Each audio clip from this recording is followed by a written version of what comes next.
In the maze of islands which stud the Pacific north of Australia lies Timor.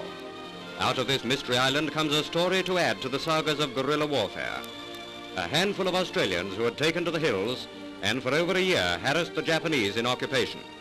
Their staple diet was water buffalo and crocodile meat. For weeks on end, no white men knew of their existence. They lived among the friendly natives and had one luxury, an improvised shower bath. Although outnumbered by 100 to 1, they fought the Japanese.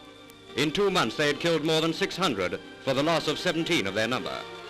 Native bush telegraph falsely told them that Australia itself had fallen, but they never gave in. They made their own warfare.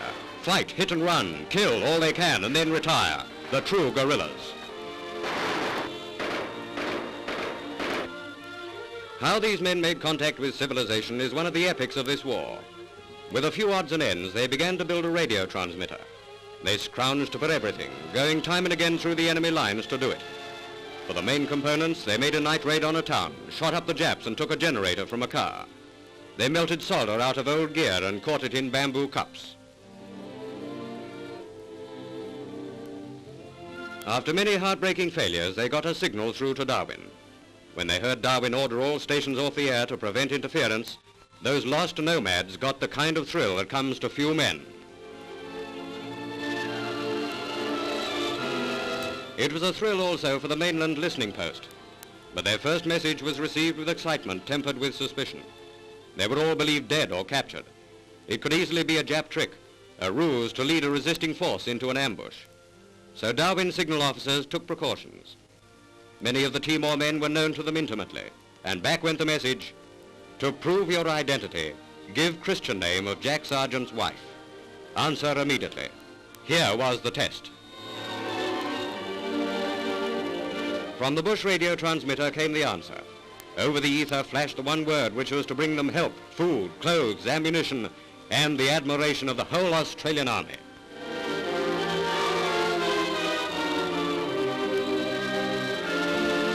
And so supplies came, removing the threat of death which hung over the marooned men of Timor. Letters, too, voices from home talking to them in the wilderness. And Australian money, not as pay for them because there was nothing they could do with it, but as pay for the natives who appreciate the silver currency.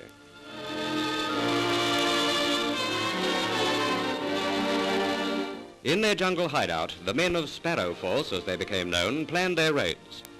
The natives in this area were friendly and willing allies, but the Japs had armed many other tribes and incited them to attack the Australians and their supporting tribesmen. They had begun a civil war. Only a comparatively small patrol of Aussies could be spared for the job. They would take care of the Japs, while the natives would deal with their perfidious countrymen.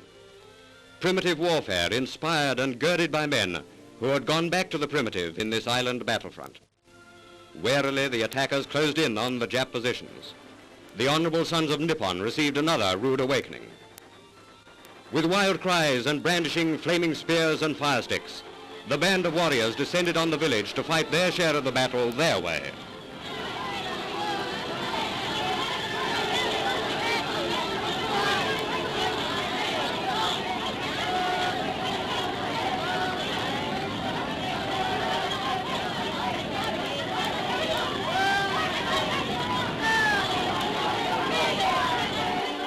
These little skirmishes frequently released a tide of unfortunates, livestock and men in strange mixture, a sprinkling of old women near to death, and children just beginning life, young girls, old men, a pitiable band. For meritorious service, 5 outstanding NCOs are praised by their company commander, Captain Jeff Laidlaw, famous New South Wales athlete and surf swimmer.